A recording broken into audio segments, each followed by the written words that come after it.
is for living. Property is something that we hear a lot about here on social media. It is this phenomenon, I guess. It always has been, but with the advent of social media, it feels like more of a phenomena, a path to wealth, a path to success. And whilst that is true for many people, it's not really my wheelhouse. It's not what I'm an expert in. And so I try to stay in my lane and talk about personal finance, investing, interest rates, all that good stuff that we talk about here on the podcast. And so when I talk about property, typically I like to have someone who can actually speak from experience. And that's what we're going to be doing today on the episode of the podcast. We're going to be talking the realities of property, the pros and cons. And I'm going to be speaking with someone who has a lot of experience. This is very much her wheelhouse. And so I've got the pleasure of introducing Lexie Carducci to the podcast. Lexie, thank you so much for joining me. Hello. How are you? Thank you I'm very good. Thank you so much for having me as well. I love everything that you just said. And I think it's so important to like know your strengths and know your weaknesses as well. 100%. I mean, I think a lot of people on social media profess to be this jack of all trades, and that's not me. I know my personal finance, I know my investment markets, I know my stocks and shares, and all that kind of stuff. Property, though, isn't for me. So just to kind of get us started for the benefit of those who are watching and listening. So by the way, guys, this will also be available as a video on YouTube at 12 p.m. This Monday. So make sure you go watch this if you want to see Lexie and I have this conversation. Can you give an introduction to yourself and how you got into property, so on and so forth? Of course. So yeah, my name's Lexie Carducci and I'm pretty much like property obsessed. My whole life revolves around property. So I work as a property finder.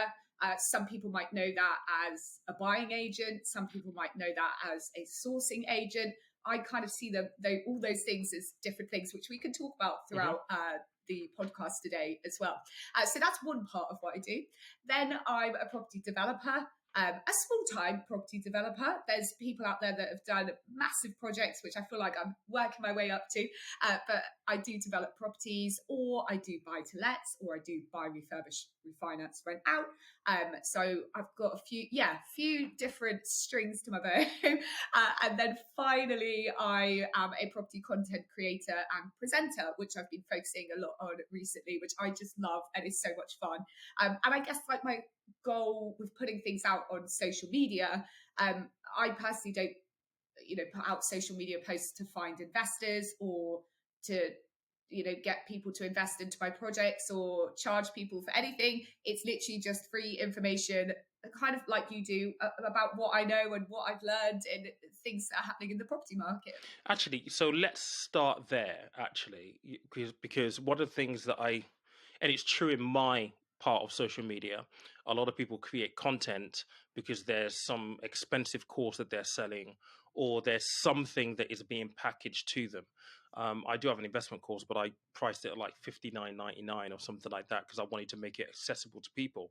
So what's your reason behind creating the property content? Is it purely just to help people? What's the kick for you? Yeah, I guess there's two reasons. I think if we weren't getting something out of it ourselves, we probably wouldn't be doing it anyway. So there's definitely an element that I use my social media, a lot of it as a kind of CV, because I would like to get more into property presenting. Like I love shows like A Place in the Sun, Escape to the Country, because that's basically shows doing what I do day in, day out. So I kind of use it as a CV as one thing, and I work sometimes with developers and companies and estate agencies to do tours of properties and things like that. And then the kind of sorry, that's all right. That's okay. It's my door. Oh, it's all right. They're leaving. Why does this happen? Anyway, right, yeah. And then the second reason is basically to provide people with information that I didn't have 10 years ago. So I started my property journey kind of 10, 12 years ago, which again, I'll talk about in a minute because it's quite a funny story. But I didn't know anything about property. I didn't grow up around parents that were investing in properties or had anything to do with property. And I just feel like I want to help people enjoy it a little bit more, make it less intimidating, break down the basics, all those things that, when I was starting my journey 10, 12 years ago, I didn't have and I didn't know about. And, one of the very first things that when I bought my first property, I actually got rejected on my first mortgage. And it was for stupid reasons that if I just sat down and watched one YouTube video about, because there's so much free information out there nowadays, I wouldn't have made those mistakes. So it's just, I want to inform people of the basics, not being afraid of getting into property, because I think that's another thing. Like, it is quite intimidating. Yeah, it can be. People are like, oh, it's the biggest purchase of your Mm-hmm. life. And it is. I'm not taking, that away from it. But equally, I'm trying to say to people, however you're getting involved in property, even if you don't want to buy property, buying property isn't for everyone. Getting on the property ladder isn't for everyone. We've just had the 100% mortgages that's been launched this week, and I think it's Sam Norris, who you interviewed previously. His episode on here, by the way, was amazing. I loved it. But he said some people shouldn't buy property. It's not your life, that lifestyle, or it's not built for some people, and that's absolutely fine. If you want to continue renting and having the freedom to travel, freedom to move around, absolutely go for it. So it's whatever people are involved in property, hopefully just make it a little bit more enjoyable and a bit fun, and bringing a bit of glam to it. You know what? I will completely agree with everything you just said there, because I think particularly in the modern age with high mortgage rates, we've got interest rates now gone up. We've had the housing property market just go absolutely crazy. For a lot of young people, it feels as though trying to get on the property ladder is almost unattainable right now, because circumstances aren't conducive to their journey. There isn't really any help either out there. It's nice to see that developers are stepping up with things like deposit boosts and so on and so forth. And yes, there are now 100% mortgages, but I covered that on the channel and certainly on the podcast. And my big concern with that is there's a huge risk of negative equity here. And so whilst these things may suit some people and help some people, it's not going to help everybody.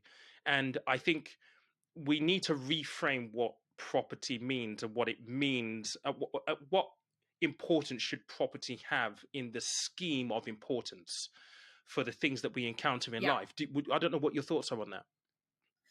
I absolutely agree. And I also think that, for me, the biggest risk of 100% mortgages is exactly like you say, is that people are going to, I just think it's dangerous. It's dangerous, and you can go into negative equity. But property isn't one size fits all in any scenario. Yep. So I always think, first of all, for people getting into it, what is your why? Why do you want to get into it in the first place? And really think about that. Is it because you know other people that have got involved in property? Is it because you're in a rat race with the rest of the world, thinking that you're being told that you need to buy a property and you need to buy it now?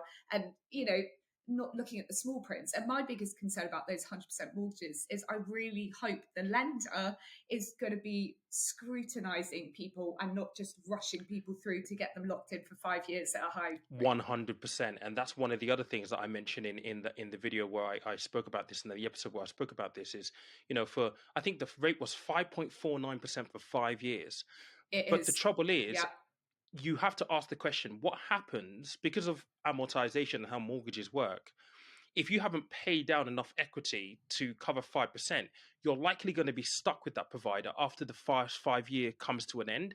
And at that point, they could decide to put their rates up to 6.5%, 7%. You'll have nowhere to go. And so I think it's really important to make sure that you understand how it works before jumping head first.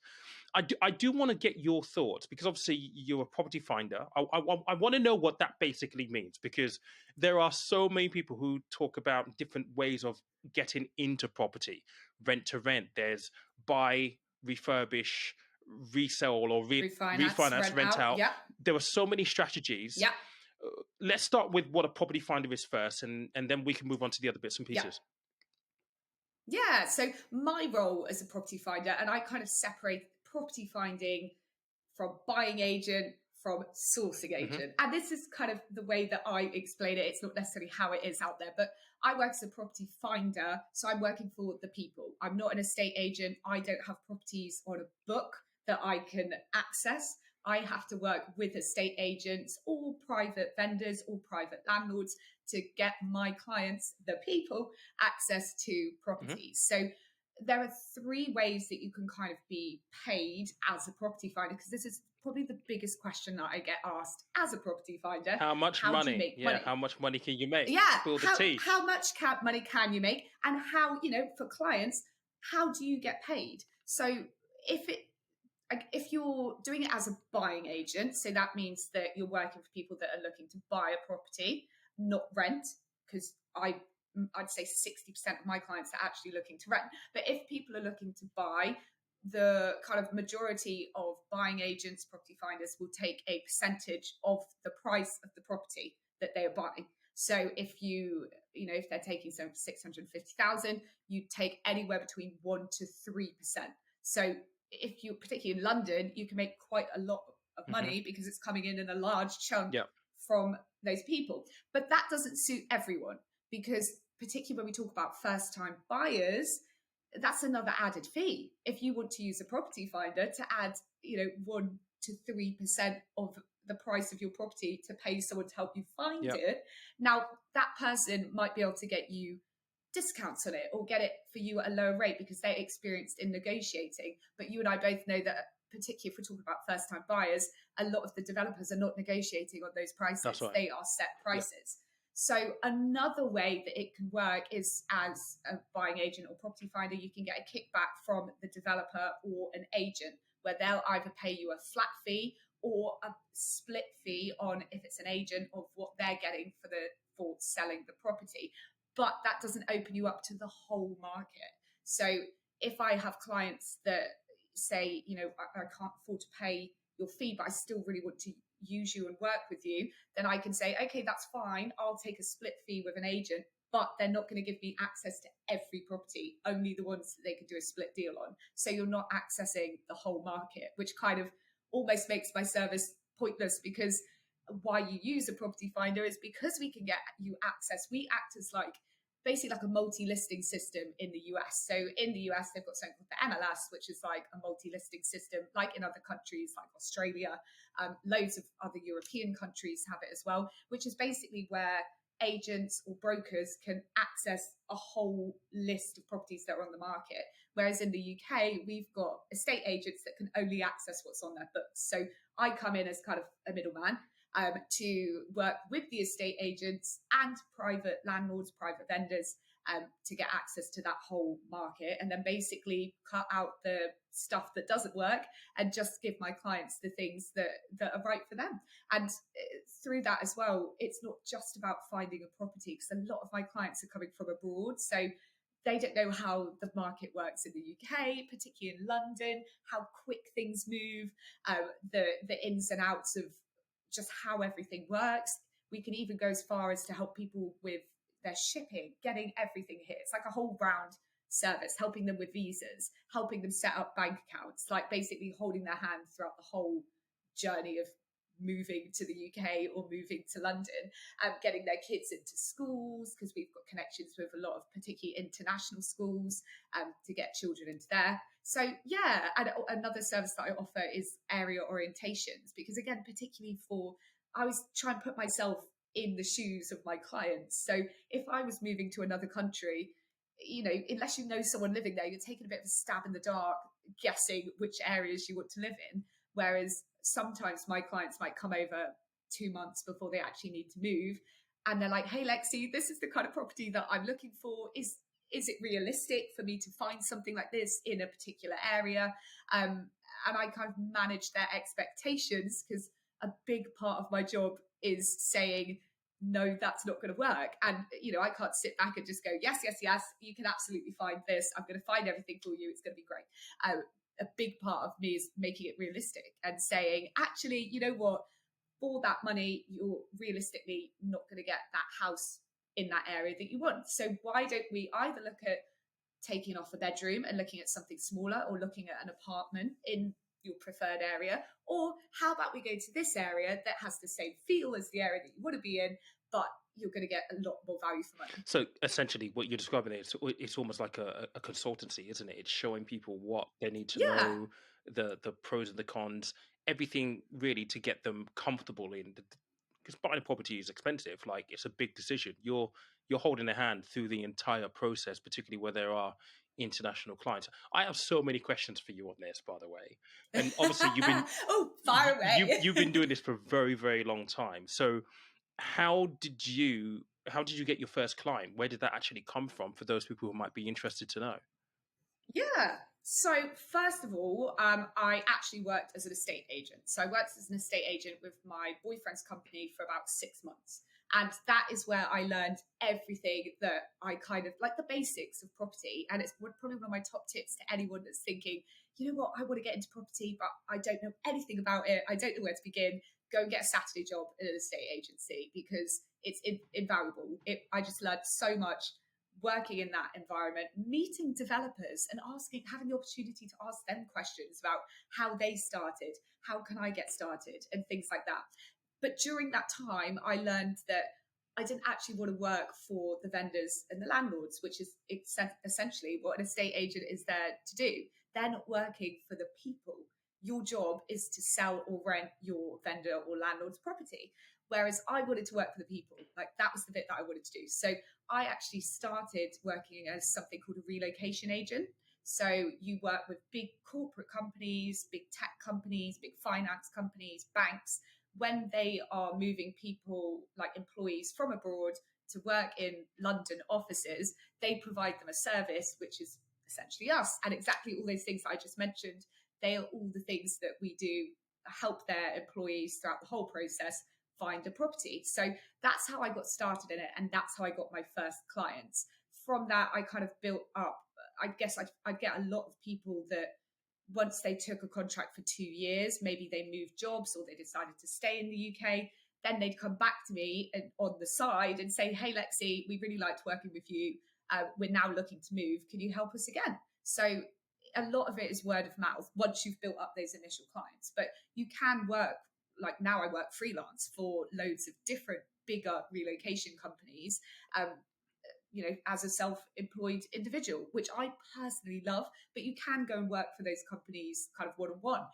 There are big like buying agent companies. I'm trying to think of their names off the top of my head, but I can't think of them. But I'm sure I'll leave a little comment in the podcast that are always looking for people to help, work with their private clients. That's amazing. So when you were talking about, the fee is normally 1 to 3% roughly is what you're looking at. So that is it whole encompassing of the service that you provide essentially. So it's the looking at the Yes, yeah, location, it's looking at schools, it's looking at is this the right property, so on and so forth.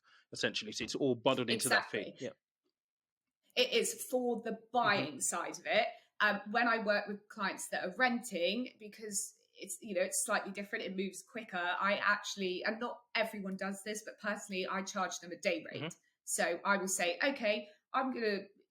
Maybe they've given like an allowance from their company, and their company said you've got 1 day or you've got 2 home search days with Lexie to go out and find you something. So typically in that scenario, I'd charge them a day rate, which would include me having an initial conversation with them, finding out and managing their expectations, finding out what kind of property that they want, and then doing all the research, speaking with the agents and booking in like 8 to 10 properties to Nice. take them out.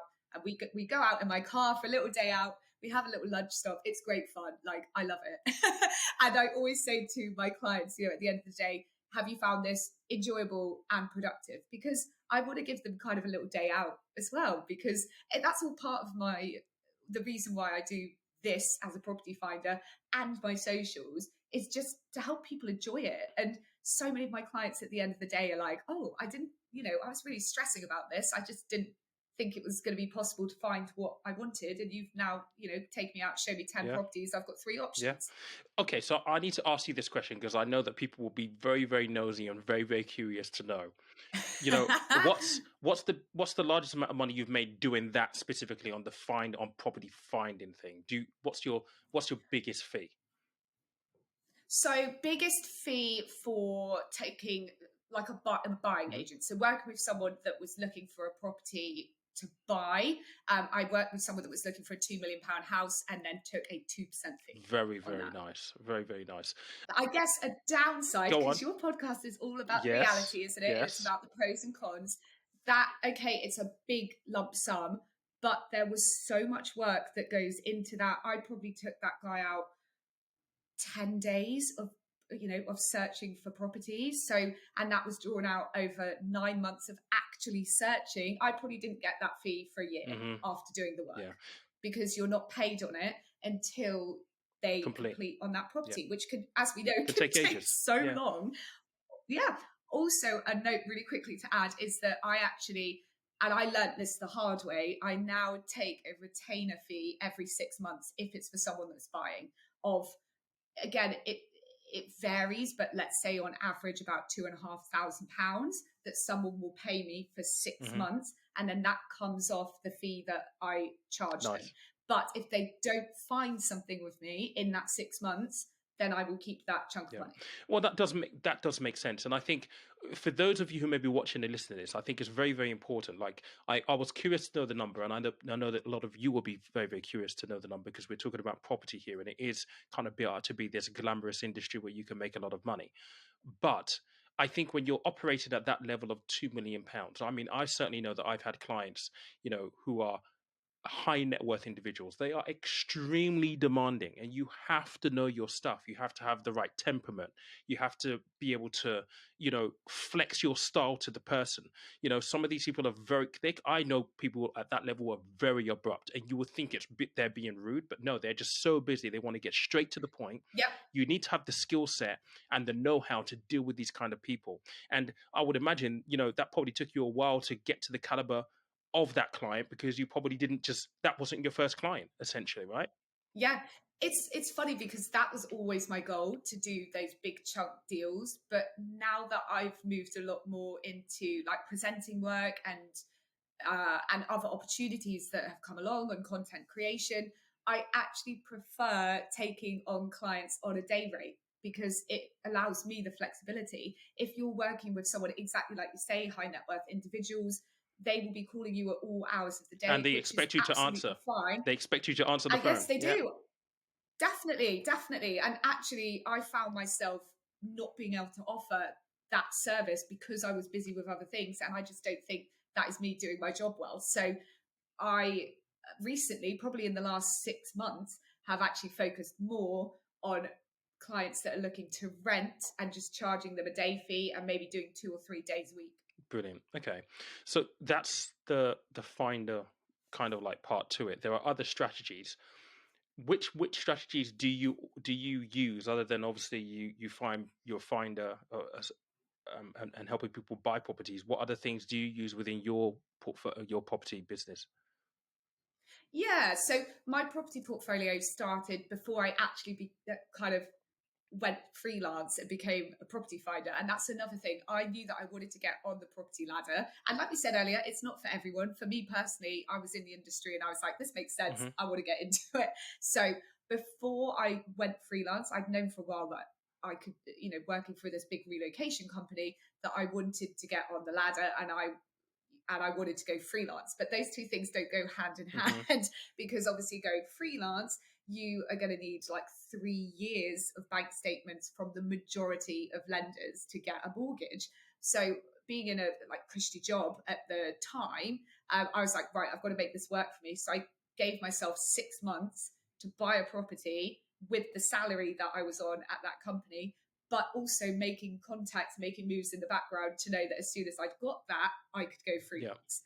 So that's another tip to people, is just to don't quit cold turkey, because I feel like that's another thing that people sell online, like quit your job tomorrow, You know what? invest in It's property. one of the things that drives me nuts. It's like you need to have a safety net to fall back into. Like if things don't go to plan, and oftentimes they don't, what are you going to do?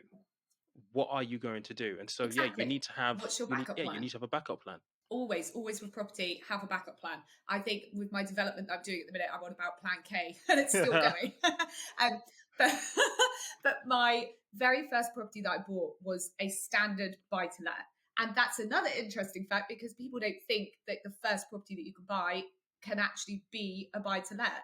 okay, I was absolutely scrutinized, like my bank accounts and everything. It had to be so, like, they literally go through it with a fine tooth comb, don't they? But I'm sure that they do with any first time buyer mortgage. But traditionally, a buy to let mortgage is stacked against what you're going to be getting in rent. Yes. But of course, I didn't have any experience as a landlord, so they were still looking at me and my earnings to make sure that, you know, I didn't have any other assets or properties that were going to cover that. So they were still, for me, even though I was getting a buy to let mortgage, I had to treat it like getting a mortgage as a first time buyer, because they were looking at me to be able to afford to pay their money back, basically. But yeah, my first property was a standard buy to let, and and it was, I bought it for £200,000. It was a little one bed flat in Acton, and I just rented it out, and it was cute, it was good. But then over the next kind of couple of years, I actually managed to convert it into a 2-bedroom, and then I refinanced it for 525,000, which was probably one of my best deals. So all money kind of came out of that, and I guess it wasn't necessarily typically how people do like a buy, refurbish, refinance, rent out, because I wasn't planning to do that. I bought it as a buy to let, and doing it on a long let. Now, I don't have in my portfolio any SAs, which is short-term accommodation, or Airbnbs. I don't have any HMOs, which is a house of multiple occupancy. So where you're putting like a lot of different people into a house, a property, into a house.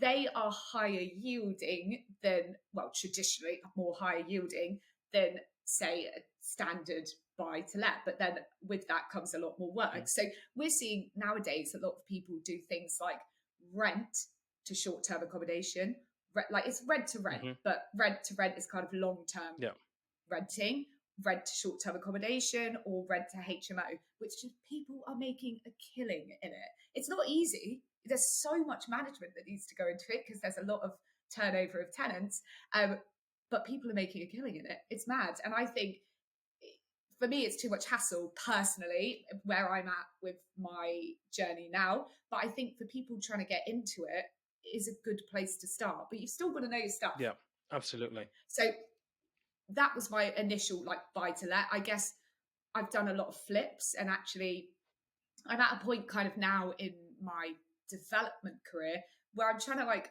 figure out where to go next, because I've got a big development, which will be my biggest development yet. So the property that I've sat in, which is a bungalow, is about to be knocked down. We've got planning permission to knock it down and to put up a house and 3 flats, which will be amazing. And now the idea of that is to be able to keep the house for ourselves and then keep the flats but rent them out. And I might keep one of those as an Airbnb.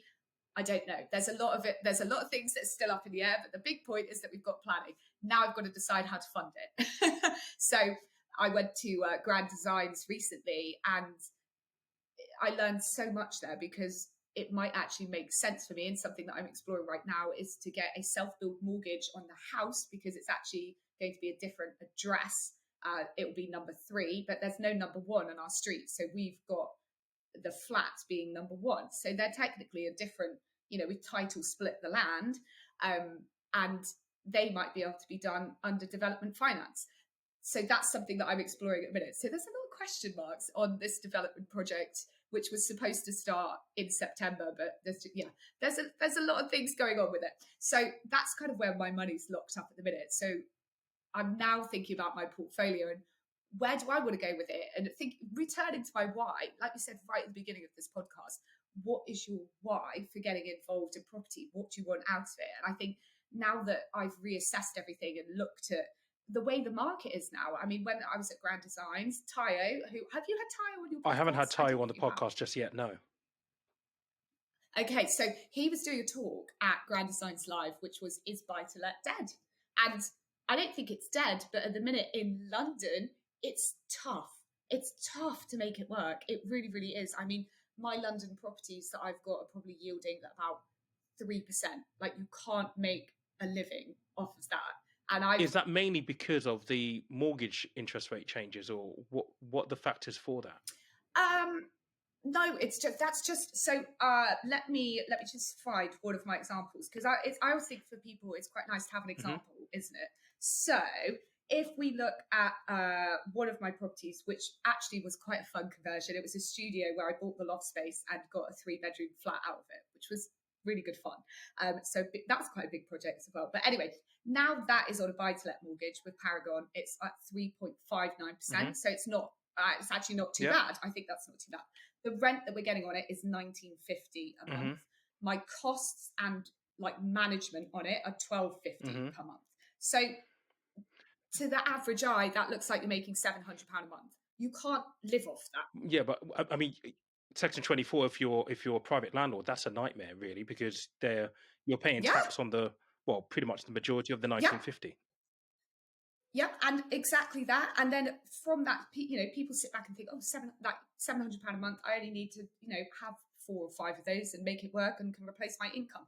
But out of that £700 a month, you haven't factored in service charge, lettings costs, any void periods, tax, exactly like you say, gas safety certificates, all your repairs and maintenance, backup in case something goes wrong. Like, very quickly that disappears. In fact, I don't touch any of the money that comes in from any of my London properties, because if something goes wrong, I'd be screwed because I wouldn't have enough in the pot to keep them running. So that was just a little example of that. And I think for the minute, I'm personally not looking to do any buy-to-lets, but I don't think it's necessarily dead. I think people might switch it and do things like buy to short-term accommodation or like buy to HMO because they're higher yielding. And, instead of getting 3% return, you might be getting 5 to 8%. I don't know, because I'm not necessarily in, I don't have any properties that I can use as examples to show that. But in my head, I think there's kind of 3 ways that I would like my properties to work for me. And this is the potential with property. Like, if you get it right, it can work. I think, 1, to replace your income. How are you going to do that? Because I haven't managed to replace my income personally yet with my properties, because I've only invested in London, getting a small return on them. So how can I fix that? Do I go and buy in my hometown, which is Torquay in Devon, great little holiday destination, and pick up a little, Airbnb, short-term accommodation there, find something that's high yielding, get a few of those in, as build up a portfolio of those, and that slowly will then build up your and replace your income. So that's something that I'm thinking about at the minute. I then also think that you need capital appreciation, and how, because I'm self-employed and freelance, I've got to think about my pension. How am I going to sort that out? So my London properties, I would like to think I've hopefully ticked that box, because when I come to sell those in 25, 30 years time, whenever, hopefully, fingers crossed, the plan will be that they have appreciated enough that I could pull a lot of money out of that, and that will be my retirement and my pension. So I feel like in my head I can tick that box off.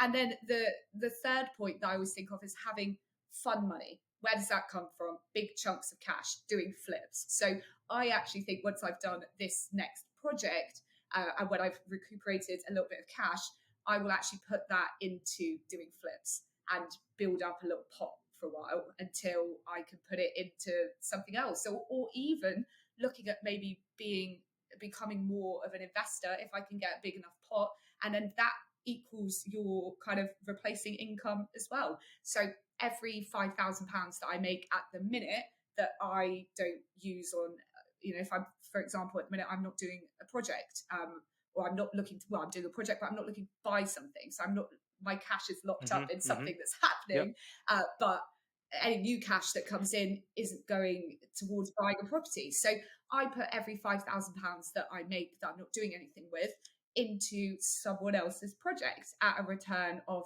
10% per year. And I think that's such a good way to invest. Personally, for me, it works. I can trust the developers. I know them. They're friends of my boyfriend. I've been joint venture partners with them in the past. So I feel like you can trust them. There's sites out there like Crowd Property where you can do that and shop around for different developers' projects that are looking for X amount of money and put in as little as £1,000, which is a great way to kind of get started. But you've got to be very careful of knowing who you're investing with, basically. And any investment, like, I'm not a financial expert, but so we can't say to people, take my advice. Don't take my advice, don't do. But, that it's risky, it's dangerous. Like any investment, only invest what you're willing to lose. lose. Yeah, it's really, I like a few things that you said there, and it's actually quite refreshing because oftentimes when you speak to people in the property market, the picture that they try to build, that they try to portray, is so rosy. They're making tons of money, and this is what you need to do and stuff. And you've been quite transparent in terms of, hasn't yet covered your income. And I think that's really, really important, that it is a work in progress, and this takes a lot of years to get right, and a lot of years to build up to the point where financial security and financial freedom, if that is the goal, is attainable. And things like pensions. How do you fund a pension? How do you take care of yourselves in the future for retirement purposes? Because nobody wants to work forever. And I think it's nice that you've mentioned a couple of those things. I do want to ask you though, since you started, has your why changed at all? Has it adapted? Has it changed in any way? I'm probably, because I think at first I just wanted to have kind of a big London portfolio of properties, because that's the world that I was in, and that's what I saw other people were doing and being really successful at. And you know, people that I was working with had like 60 properties, and I was like, okay, if you can do that, I can do that. So that was my goal, and doing bits of that. And then I started doing flips with my partner, and then I saw the big amount of cash that you could get from doing flips in London at the time was ridiculous. So I was kind of like, we were making 140 to kind of 250, 300,000 pound on each flip that we were doing, which was amazing. And then you kind of use that for both things. That's your salary, and that is also a big chunk of money that you can enjoy and do other things with at the same time as well. So then my goals kind of changed to maybe do more of that. Then my focus was on, once we've got our bungalow and we knew that was going to be a big development project, I guess the last like 2 years have really just been focused on getting the planning done for that, because I think one of my biggest struggles in property has been this project that I'm about to do now, because so much is, like I said before, I'm on like plan K. Talk about your plan A, B, C, it's all the way down the line. Yeah. So many things have changed in the process, and they're even changing now, because like I said, I've got to think about how I'm going to finance it now. Like that's the next hurdle to jump over and think. In property, I feel like you have to be you've got to have people around you that know what they're doing. So having a good broker that can advise you on different products and the best way for things to work opens up opportunities that you've never even heard of, or lenders that you've never even heard of. Like, sometimes when I've gone to my mortgage broker and they found a really good deal, and I'm like, literally never heard of that lender, but cool, okay. Yeah, 100%. And just having people, you're a numbers person, Peter. I'm not a numbers person. I feel like I was good at maths in school. Oh, you were better than me. Weirdly, once I was rubbish at maths at school. I hated maths. Oh my god. No Oh yeah, way! yeah. But you're so good with numbers. Like you're a guy. I can see you working stuff out as we're talking. You know what it is? I think I've got to the point where I've found a way to make numbers work for me. I mean, I found out recently that I'm Okay. mildly dyslexic, so that was Okay. probably one of the reasons why I struggled with maths when I was younger. But maths I used to hate. But I found a way to make those numbers work for me, in terms of I need some kind of practical application. And once I have a practical application, I can make it make sense. So I don't know. It's just a quirk of the human brain, I guess. Yeah, I love that. And again, it's like property, isn't it? I'm like people. Like there is not one size fits all. We're not all the same. The same solution isn't going to work for everyone. 100%. So, what would you say are maybe some of the pros and cons in property from your experience of being in the property market so far? What are the biggest lessons that you've learned? Yeah, so I think like pros and cons. So pros is obviously the money that you potentially can make. There's so much that can go wrong. So that's a big con. But but out of the pros, I guess people do it for money, don't they? That's the bottom line, the end game of why people get into property. It's safe. People nowadays, are investing and getting really lucky with things like Bitcoin. Like I'm a big fan of Bitcoin. I invest myself, but it's risky. It's up and down like a yo-yo, isn't it? And I personally don't necessarily really know. I don't have an understanding of what I'm doing with it as much as my boyfriend does. He knows loads more than me. And so he's more calculating with what he does, where I'm a bit more like, okay, I think it's going up now, but let's do this. Yep. So, Yep. and I just feel like there's a lot of riskier things that you could be putting your money into, whereas property is still quite safe. I mean, we can't predict anything. Look at COVID. We didn't know what was going to happen there. And actually, after it all, property prices went up and no one expected that to happen either. So it's difficult to predict where things are going to go. But at the end of the day, it's always been seen as something safe. To own properties and have multiple properties, I think is a big pro, and the money that you can take out of them. And those 3 reasons that I explained. So having big chunks of cash come in at a time by doing flips, diversifying a portfolio is a big pro of it as well. Having higher yielding stuff within your portfolio that can help you replace your income. They are some of the massive pros of working in property. And also being a bit creative. Like, that's for me the biggest thing that I love about property. And that's not just the interiors. Like, don't get me wrong, the interiors are great fun to be able to design and create. And for my upcoming project, which is the first property that I'll be doing for myself, because everything else I've done for other people. So in my head, I'm always thinking about, like, the Egyptian cotton colours, like keeping it plain, appealing to the masses. I'm picturing a grand designs here. That's what I'm picturing right now.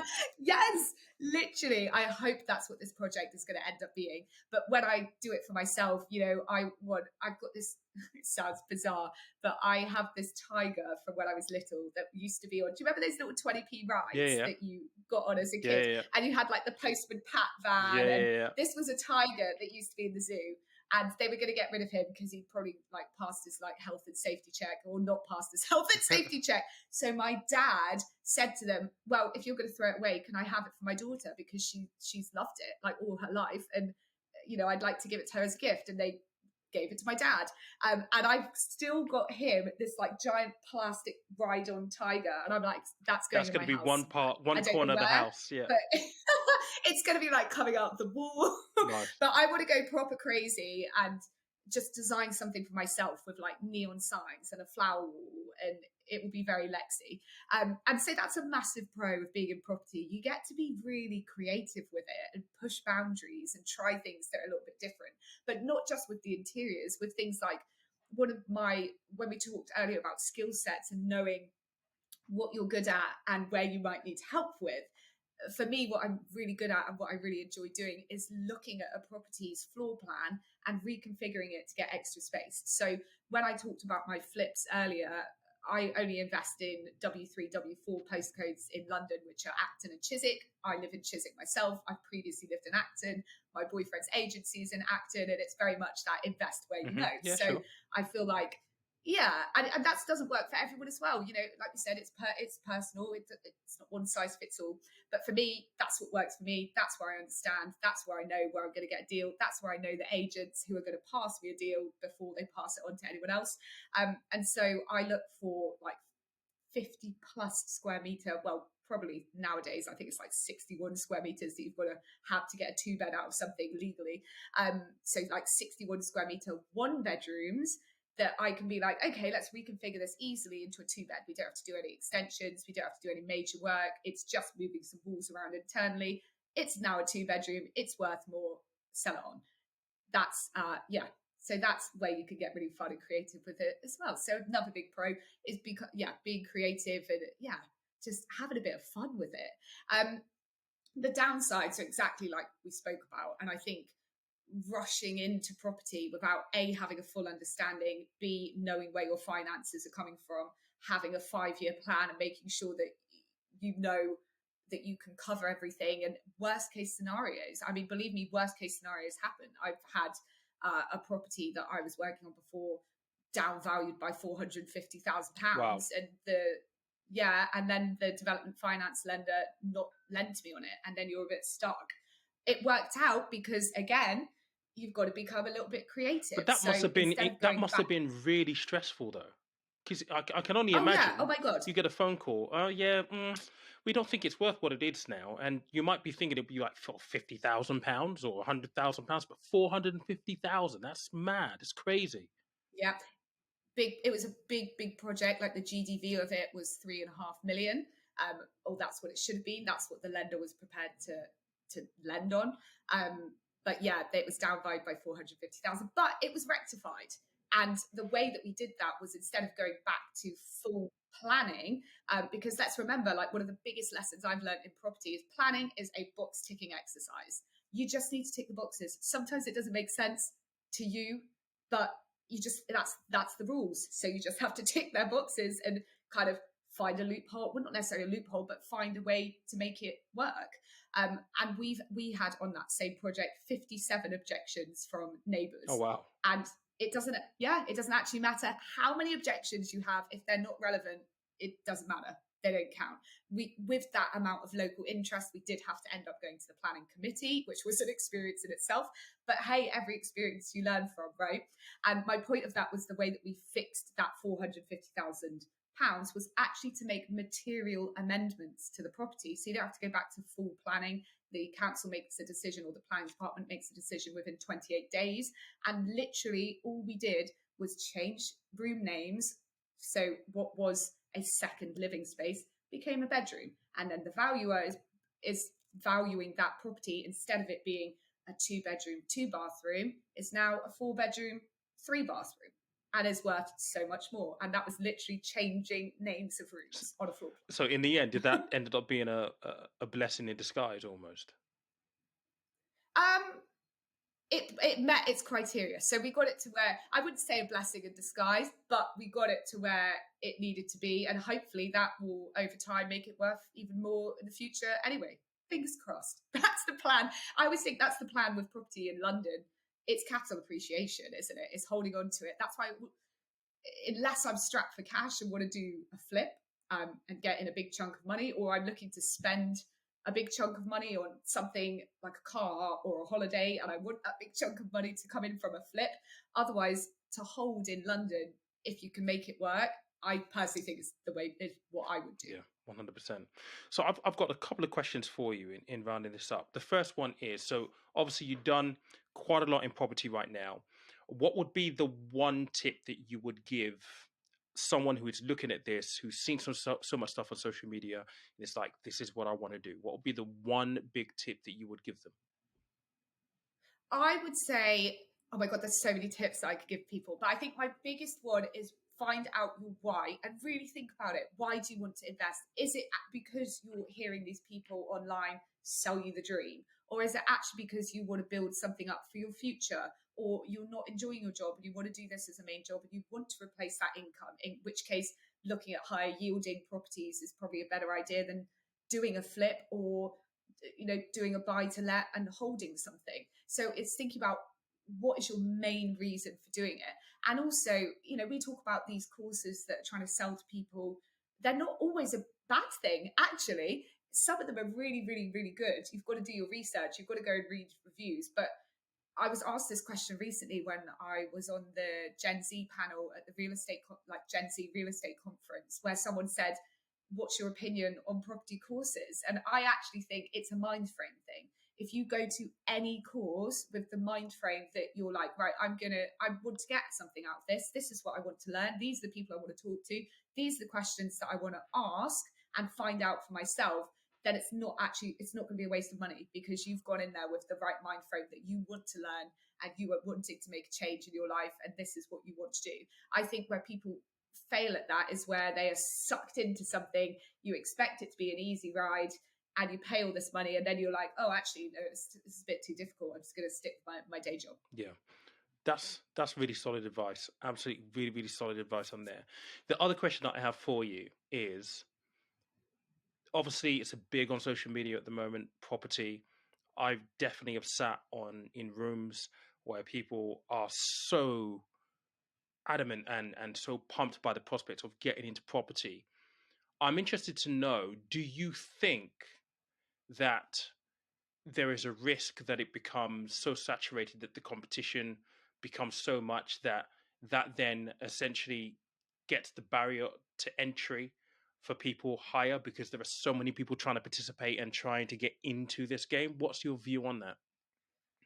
I think that I actually don't think that it will become oversaturated personally, because I guess I can see it from like all sides. But there's actually so many people that are leaving the market, of course, like landlords are getting out of it because it's becoming so much more difficult. A lot of portfolios are getting sold off. You've got people that have had big portfolios from the past where they've had really decent interest rates, and now they're getting older and maybe passing away, and they've got these massive portfolios. We had someone that lived opposite us that unfortunately passed away, and you wouldn't have known it, but he had probably 200 properties that he owned outright, that he didn't have any children, he hadn't, and they just went to auction basically. And I think it's such a shame, because that would have been such a legacy for someone. But that just shows how much times have changed, because I don't think, unless you got into the game a while ago, that getting 200 properties right now is, with these interest rates, it's just not going to happen. So I think there is room for people to become a little bit creative with it and to still get into it. I think a lot of people, like we spoke about throughout the podcast, are getting into short-term accommodation, HMO, these more higher yielding spaces. And are we going to see that part of the industry become a little bit oversaturated?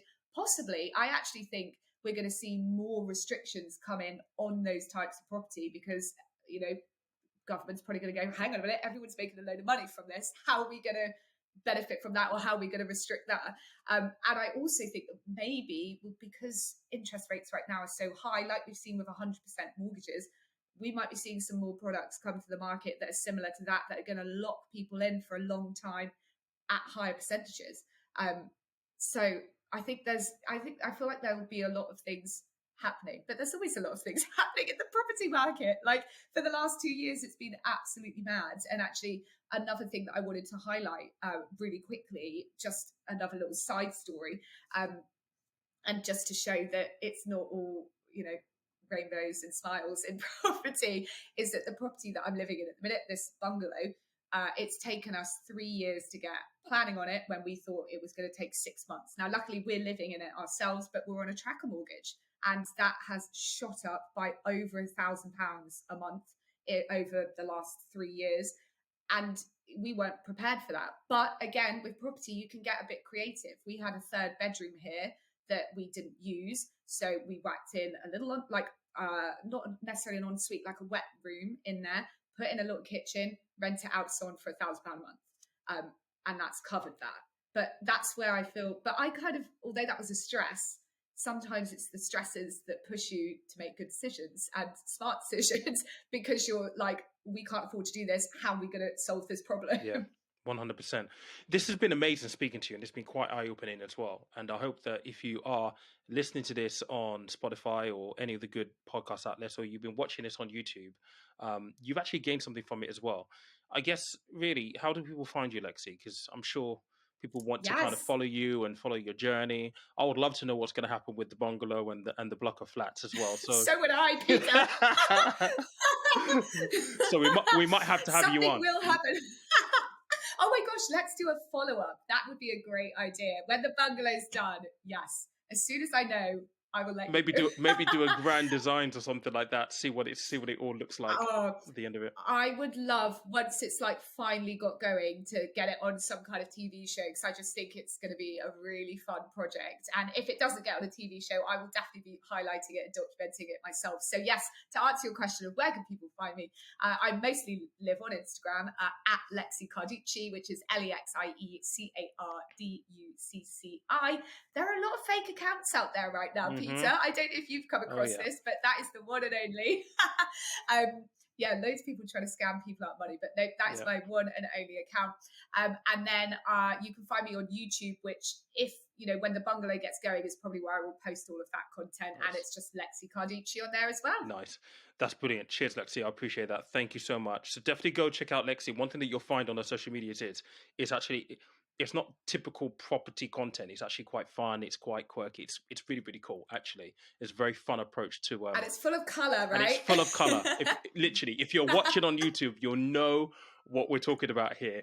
Full of colour. And I think that's what these things should be like, right? It should be non-threatening, which is always a great place to start. So thank you so much for watching. Thank you so much for coming on as well, Lexie. We'll have you on again. But in the meantime, guys, just remember... I always say this at every episode, and maybe I forgot to say it more recently, but money is a tool, life is for living. These decisions that we make with finances are so important, and it is about helping us build and construct the life that we essentially want, with the money being the tool to get there. Yeah, So always do remember that. But I will see I you. so There agree. you go. We've got to concur And in the building. yes, before I go, Peter, I want to say thank you so much for having me on the podcast. I really enjoy your podcast and the guests that you have on. And I think I wish I had this podcast 12 years ago before I got into property and before I got into learning. Like, I just think it's so important to learn about finances and money. And you should basically have this podcast in schools. I think it'd be brilliant. Oh, thank And you. also, quick message to everyone that is listening that is trying to get into property. Just remember to have fun with it. Like, have fun with it, live your life, have fun. That's what I'm here to hopefully help with. And it's always voted like the third most stressful life event to move house. And I'm on a mission to change that. Brilliant. That's great.